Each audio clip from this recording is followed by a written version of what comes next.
Hello, welcome to Hegemony Revealed.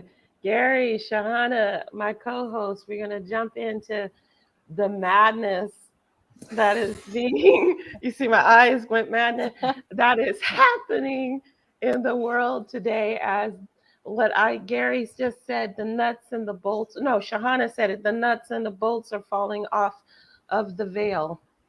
And we're either going in or we're freaking out. So I propose going in because we got enough freaking out at the moment.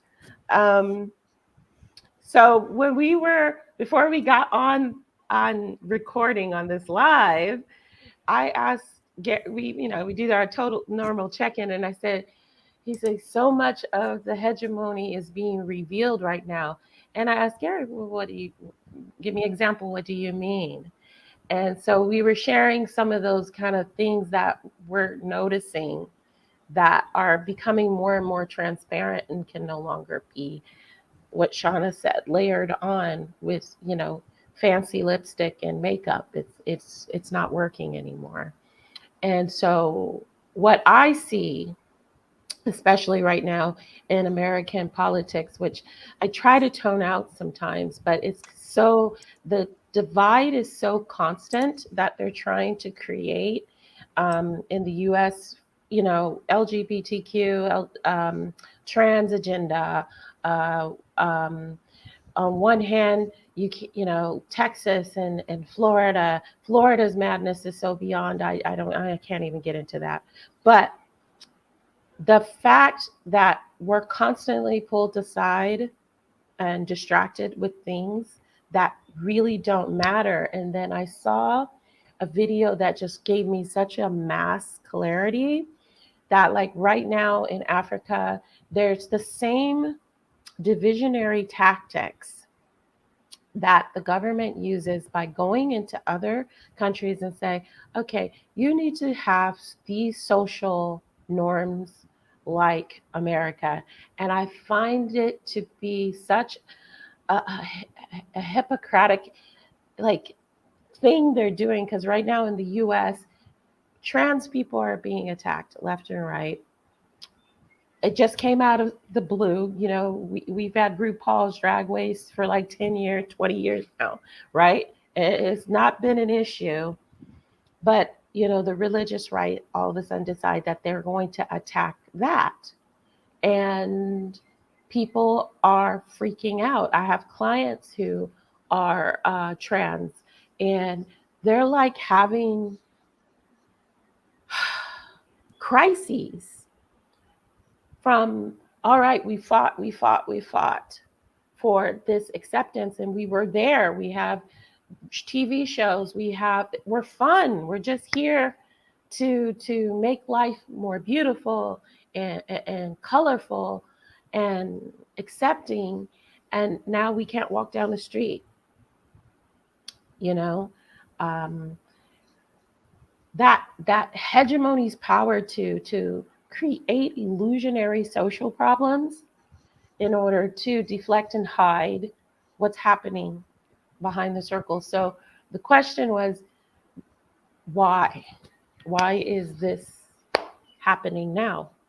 Why are we now seeing so clearly all of these tactics that we couldn't see before?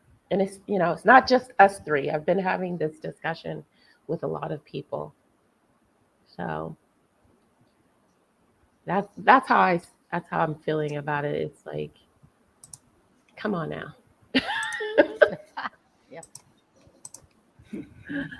Uh, and you, Shahana, how's everything with you? I think you've just reflected what is going on here. Uh, it's weird things that never happened in India before. Not at this Mm, level of weirdness.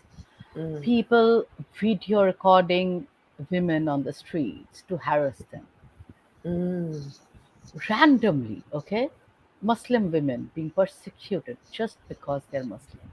mm, Again, so if you look deeper, it's this constant attempt to polarize fragment and fracture society because, and that's what I feel, because social cohesion and community Mm. are very, very dangerous words for the hegemony.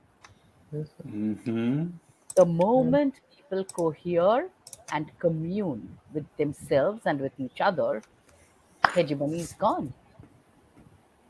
You That's right. cannot polarize people who have decided to come together, who are creating movements, who are aware and arising. So you can only destroy by fragmenting, fracturing, polarizing, and creating these illusory tactics to prevent people from just caring, from coming together, from being curious, because so much energy is spent on saving yourself, where is the energy left to care, to, to be curious, to challenge, to really question? You're just surviving from day to day, and that's the point. Keep Mm. people in day to day survival mode. Let no Mm. one understand what big tech is doing. No, no, no, no, no, because they are hand in glove with big oil. Big oil is Mm. hand in glove with big pharma, and all of that is hand in glove with the politics. And all of that is hand in glove with the big money flowing invisibly across the world, Mm. set on destroying planet A. But never mind, we don't have a planet B. We always have Mars, and Elon Musk will fix it. Ah!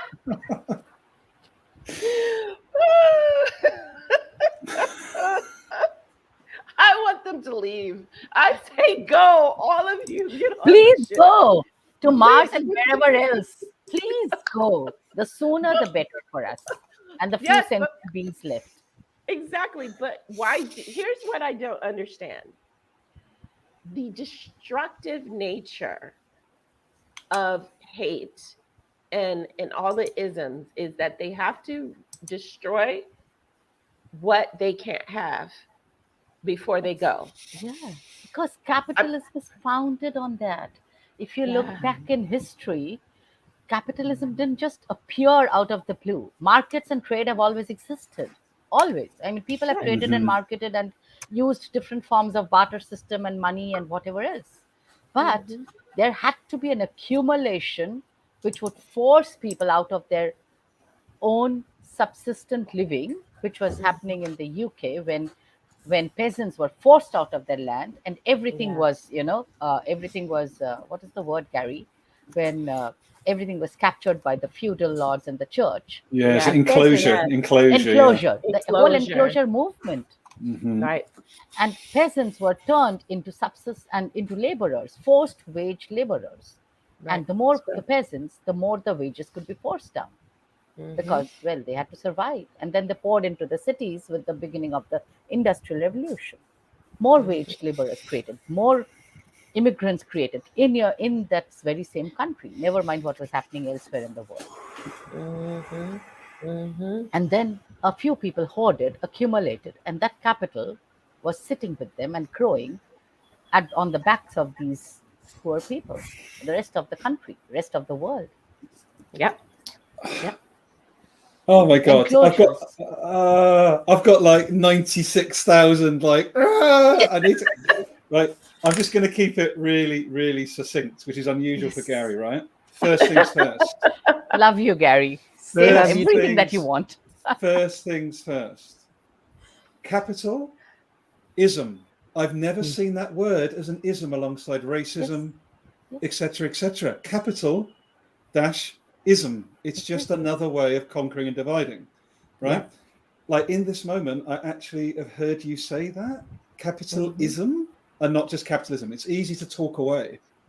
Is Hmm. capitalism is as destructive and divisive as racism and every other ism, sexism, right? That for me, I Yes. think is a really helpful frame to help the person that's scared about this conversation to go, oh my God, I'm being harmed by the system as well as the behavior. Oh my goodness. Point one. Point number two was, and oh my God, Shahana, we used to be subsistent. Another word for subsistence is for me enough. Yep. Yeah. When you Oh. When did we get away from being and Yes. feeling and having and communing around enough? So those two things right now in this moment, and so many more, are just really sparking. Wow. Gary, I have on my mirror in my bedroom in red, vibrant red lipstick, I am enough. I am enough. And I am loved is in another mirror because I want that programming to go in me all the time because so much of this capitalistic society is teaching us that we're not enough. That to be enough, you need this car. To be enough, you need this dress. To be, it's so unsustainable as well. You have to create scarcity. You have to create pollutants and crap. You have to create problems to create solutions. It's so unsustainable. Yep. Yep. So capitalism is basically creating a system of forced accumulation on one hand and enforced scarcity on another, deeply embedding it in the psyche so that you're constantly striving to be enough, to be productive, to be faster, speed, productivity, effort, all great words under capitalism. But productive for what? Towards what? More accumulation of what? Wealth in the hands of a few. For what? To destroy the rest of the planet. For what? Because a standing Amazon is not going to increase the GDP as much as a felled, logged Amazon. So it's better because GDP has to increase. For what? Mm-hmm. Mm-hmm. Mm-hmm. So that entire construct has, piece by piece, if you deconstruct it, it was created with that whole enclosure movement. Then that enclosure movement was practiced at a larger scale on the colonies by colonizing the other countries, bigger enclosures with enclosure of human beings within those countries, human beings as resources, like capital, like land, like so labor is another capital, land, labor, another part of the whole resourcification of every goddamn piece on this planet. It's not a natural phenomenon. It's not. Magic.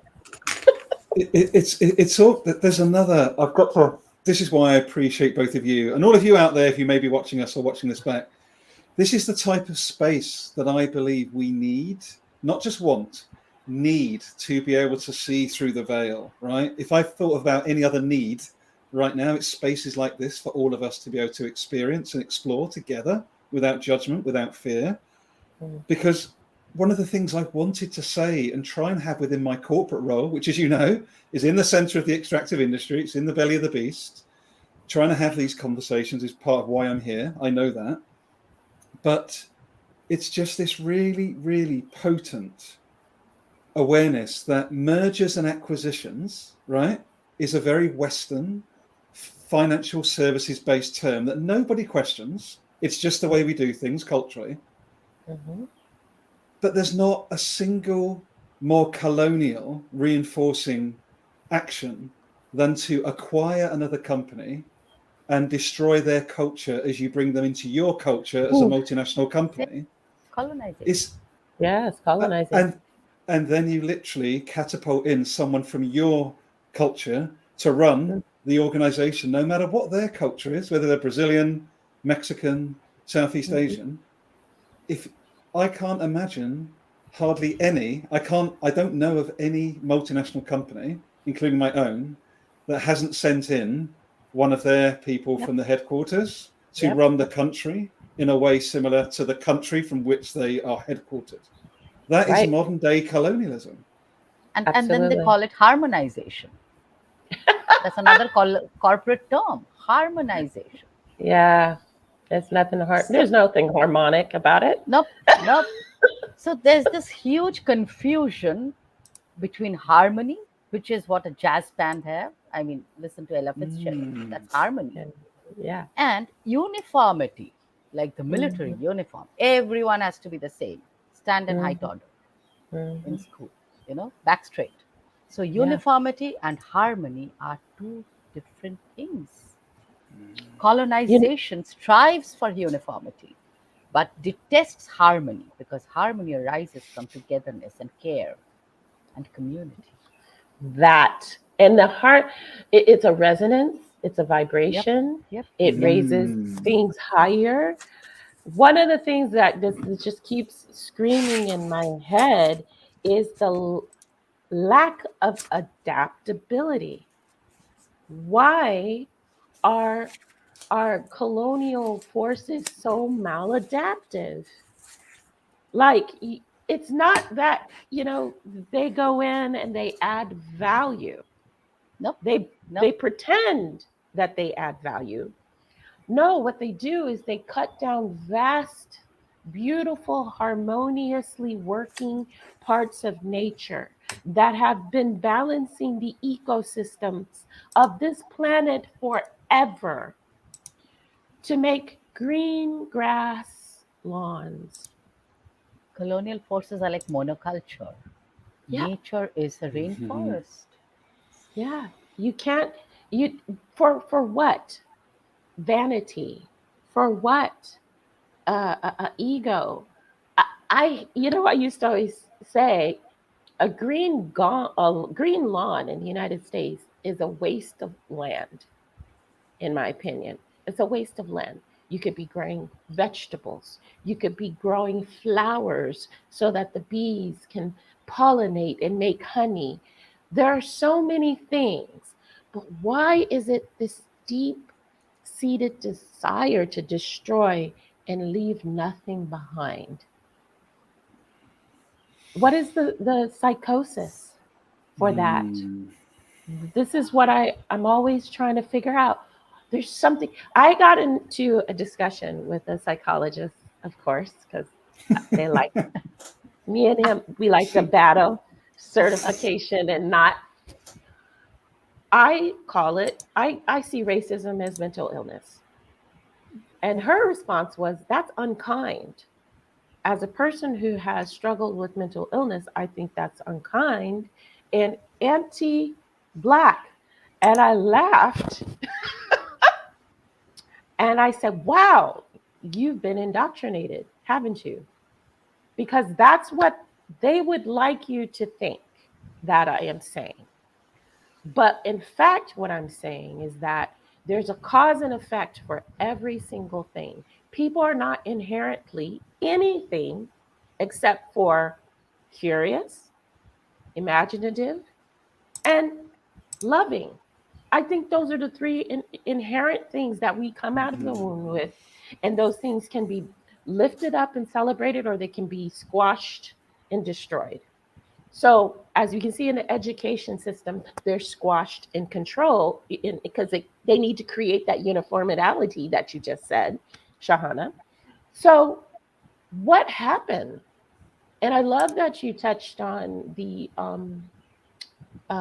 feudal European aspect of it because they were massacring each other, butchering each other in Europe. Yep. Sorry, Gary, for hundreds of years, Yeah. hundreds, constant war, never end. The tribal feuding, the the basically colonialism within their own country Yep. constantly.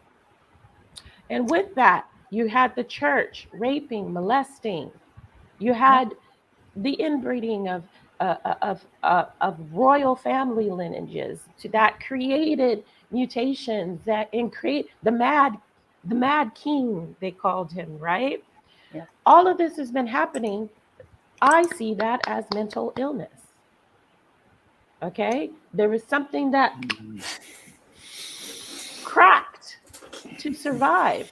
The coping mechanism, therefore, is to go spread out, steal, take, and kill everything in the path. Repeat. and they call, and if you look at what Columbus did or Vasco da Gama, they called it discovery of India or America, whatever. They didn't discover that land. That land existed. There were millions of people living on that land already. They just Exactly. discovered or found a sea route to reach that land, much to the, much to the pain of that land and the people there Hmm. already. I mean, Hmm. for, no one discovered India. India was there thousands and thousands of years before Europeans. I mean, Europeans were living in caves. Yeah. Whereas, so the point Yeah. is, even by using words like discover and exploring and adventure, and Yeah. they exalt that grabbing, uh, grabbing mindset to a level of being adventurous, going out into danger. Mm. You didn't go out into danger. You were welcomed into a land by people who are hospitable, who Yes. treated you like gods. Because in India, we have a saying called Atithi Deva Bhava, means guests are gods. Okay?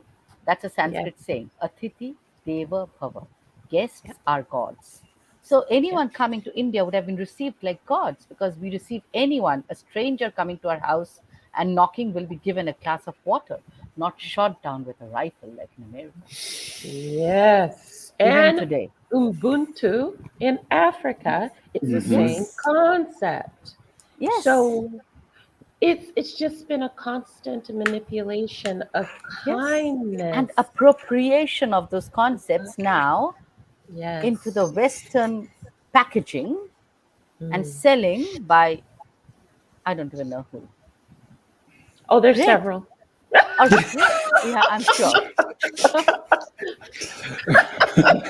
I can name 10 right off the top of my head, but I'm not going to go there. And I'll add another 10 on top, Trina. But I just want to honour. So, Bibe has joined us. Nice to see you. Just talking about corporate colonisation disguised as harmonisation. See, and this is the thing, right? The more people we can get in this conversation. So, Bibe, Yeah. come and join us sometime. Anybody else that's out there, if you want to be a guest, let's have a conversation. Like, this isn't a 3-human show. We really No. want to, keep on picking these narratives, because I know, Trina and Shahana, I work with a lot of people that care. They've got families. They're trying to put bread on the table, but they are Right. terrified to even start this conversation in a corporate space Yeah. because of the hegemony, right? The fear of, Yep. if you speak up, the tall poppy gets cut down.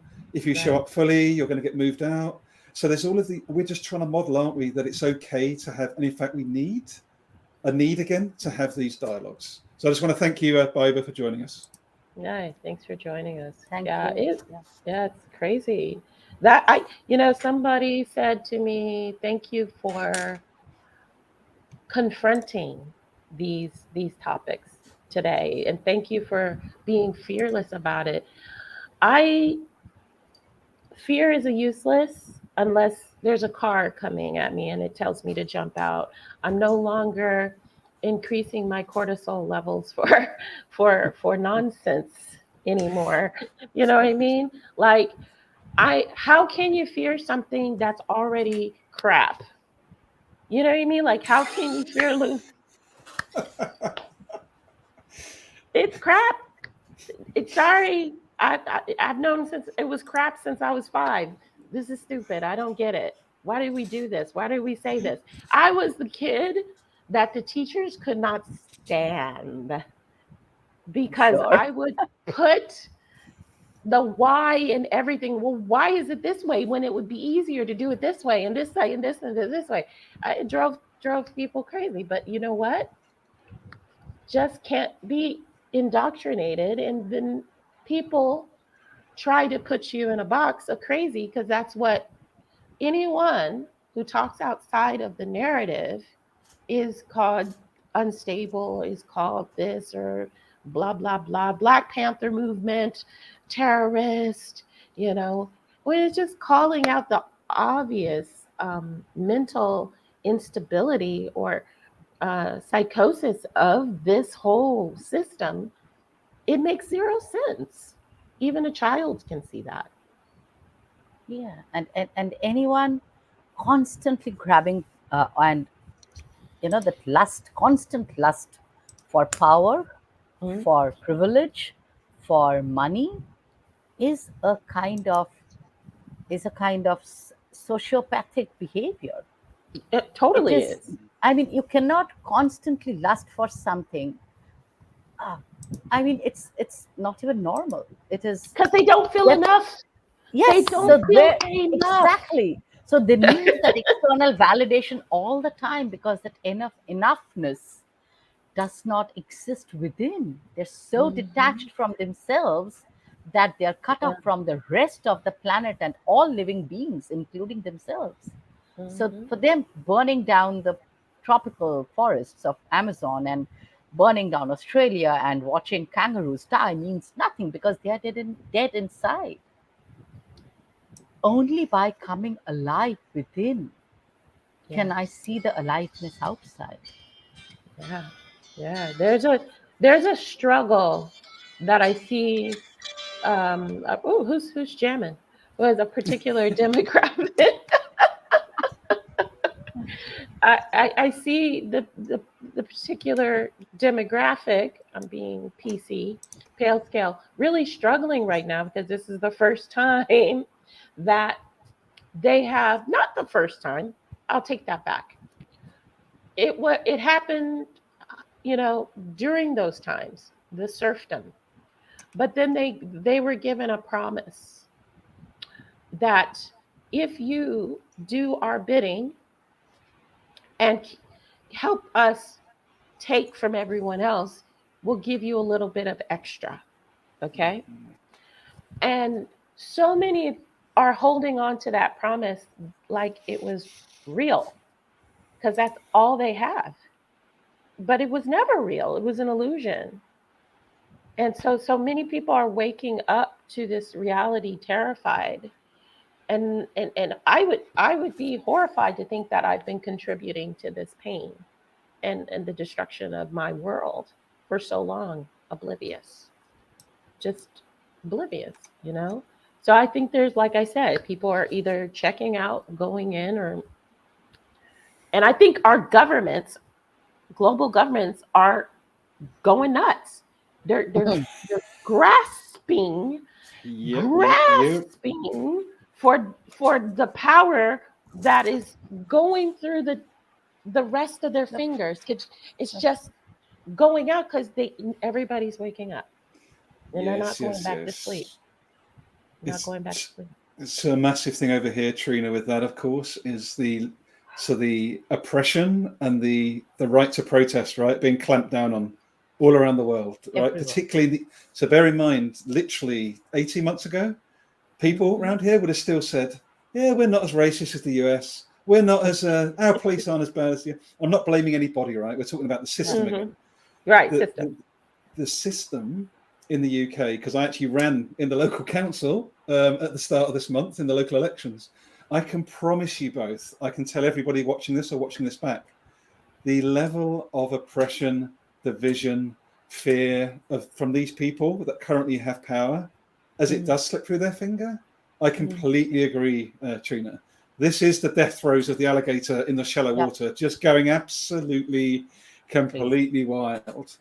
It is literally like, and it's the most beautiful, horrible from it's going to be painful, but the most Hmm. beautiful thing to witness from the point of view that seeing the collective, back to where you started, Shahana, like this is the collective remembering, right? It's like, oh, we do have agency.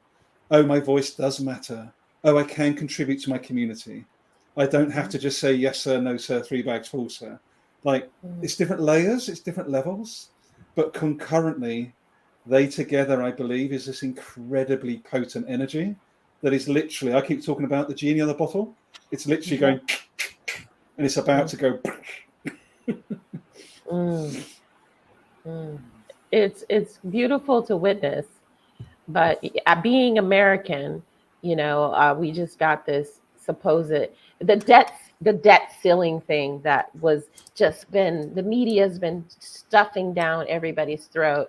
Oh, we need to raise the ceiling. Debt. There's only two countries that have this. It's Denmark and the U.S. other governments with common sense, which I thought Denmark was, but they also operate within a pale scale gaze. So they don't really need to worry about it as much as America, who's got all these different socioeconomical bodies of people living together and cultures living together. But this false narrative of scarcity is just beat down. It's like, oh, we're not going to be able to pay our bills. I was like, do you really ever? We have a credit and debt system. Okay, print some more money because that's what you've been doing for thousands of years anyway. Like, it's such an illusionary concept that, oh God, we're gonna not be able to pay our bills, this stuff like that. Wait, wasn't there like 3 trillion or $1 billion missing in the military funding that just like poof disappeared? Nobody knows where it is. You know, there's all these kind of smoke and mirrors constantly played out in the media to stoke fear, to stoke, oh my God, this is going to fall on the shoulders of the American people. When has it never ever been not on the shoulders of American people? Yep. And when haven't we paid the bills? Yep. And if you trace back to 2008, who saved the banks? And why? Where did the money come from at the drop of a hat? Exactly. How did Goldman Sachs, which should have been dead, suddenly come alive again? Lehman Brothers. Why?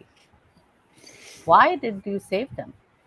So the point is, like you're saying, Gary, and this takes me back almost 3 years to a conversation I had with Samantha Sophia, brilliant person, someone I totally look up to. She was asking me, Shana, what do you see when you think of the civilization? And I had no idea what I was saying then. This was 3 years ago, one of my very initial conversations. And I still have that written down, so I remember it. And I said, I see an image. And Sam, being Sam, she said, what was that image? What is the image that you see? And I said, I see this very dense forest and the civilization like a brutally wounded dinosaur thrashing on its last death throes.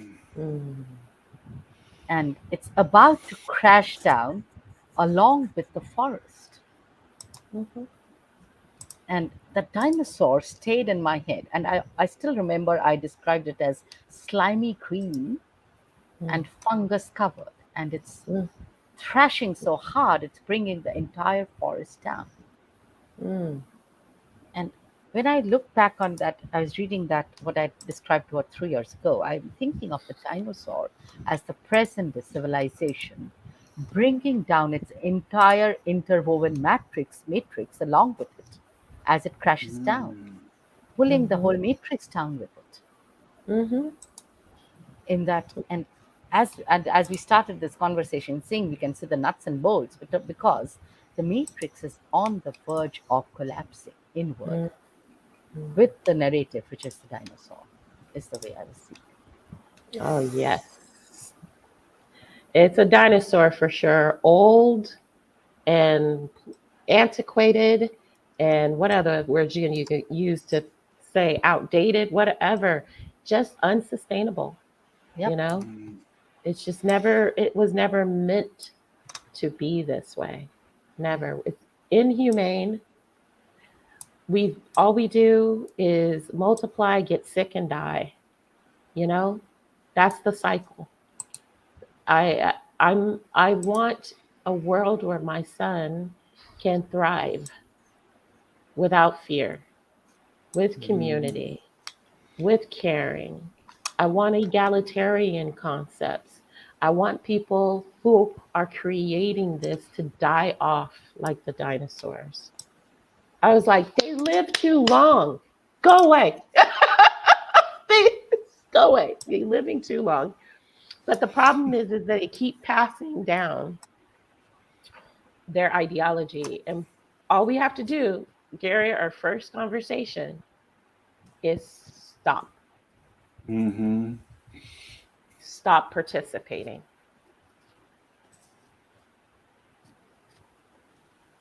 Can we do that?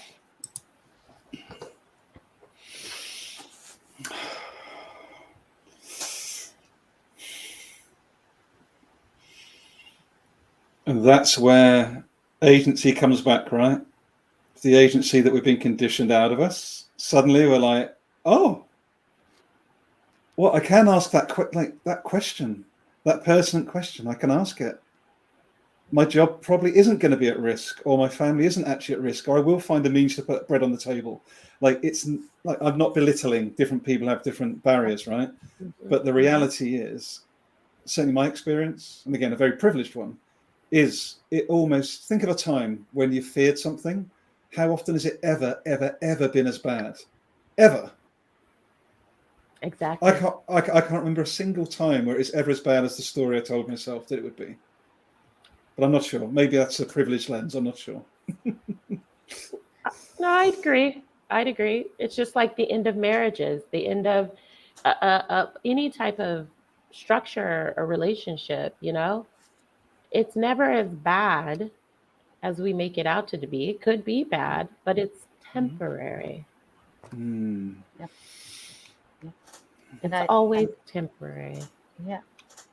And rather than drag on a dead story riding a dead horse, it is much better to hospice it with dignity and elegance and give it the obituary, if you will, that it deserves. It has left us some good stuff. Let us keep the good stuff. Let us retain what is good. Let us retain what we have achieved and gained, the heights of human creativity from this story, and let go of the accumulated dirt and rubbish that also came along with it, and recreate from a perspective not of scarcity but abundance, and not of power hoarding but care and community, and not of privilege for a handful, but like you said, Trina, an egalitarian, a, a society, a world, global society, if you will, because today we can't avoid connectivity and we don't need to. Because of that, we are talking, right, from three planets, three ecosystem. Yep. What is the word? Yeah. Continents from across. Continents. I'm saying planet. Yeah. But yeah. Sometimes I don't think I am, but it's okay. So I think that exists and it's on the horizon. This has to die. We have to stop participating and giving this any further life support system. Like AI is acting as a life support system for this story. We have to stop using AI in the way the old story intends and start reimagining AI and everything that comes from the lens of abundance and care and community and everything else that makes for a good life. And let's stop expecting the people who created the system to change it. No, they can't. Let's stop that. Let's No. stop thinking we can beg them our way to do it. Let's stop doing that. We have to collectively do it together. Yes. Without their participation. Yes. We just have to act like they don't exist anymore. Yep. Let them ride the dinosaurs. We can move forward. Yeah. All I'm going to say is like, wow. I know Biba joined us today. Other people will watch this back. I don't know about you two, but I feel like it's just like you said, it's getting clearer, and it's not getting clearer for me because of anything we're doing. It's actually the ability to stop, Trina, to breathe, and to allow ourselves to marinate in one another's perspectives with no judgment, no fear, no seeking to be right. This is a sacred space. This is a sacred exploration. I don't think we should shy away from that. Like this is, if there's going to be a normal in the future, I hope it's this. Yeah. I want more people to come on this platform. Yes. I would love people to come on and challenge sometimes some of the things that we're talking about, to hear a different perspective, so that we can pick and dissect what that means and why they think the way they think, and all those things, because we have to. This is how it's going to work. We're going to have to dissect. It's just like a counseling or a mentoring or whatever. Not that we're those things. What I'm saying is that in order to create a better version of yourself, you have to pick apart the things that keep causing you harm and the other people in your lives harm. You have to do it. And it's a painful dissection and defragmenting, as Shahana said. But it has to happen. Yep. So I implore more people to jump on this live with us. It would be so fun. But I totally echo what you're saying, Trina. Let us expand this sacred space, the space of dialogue and fearless dialogue, so that we can collectively reimagine something very, Right. very different. Right. No judgment. That's No it. judgment ever. I love spaces where you get to be you and reflect. But I, my lovely co-host, have to go on with a client. Bye. Thank you all for So, joining bye. us. Thank you, Trina. Thank you. Thank you, Thank you. Shahana. Bye-bye. Bye. Thanks, bye. everyone. Bye.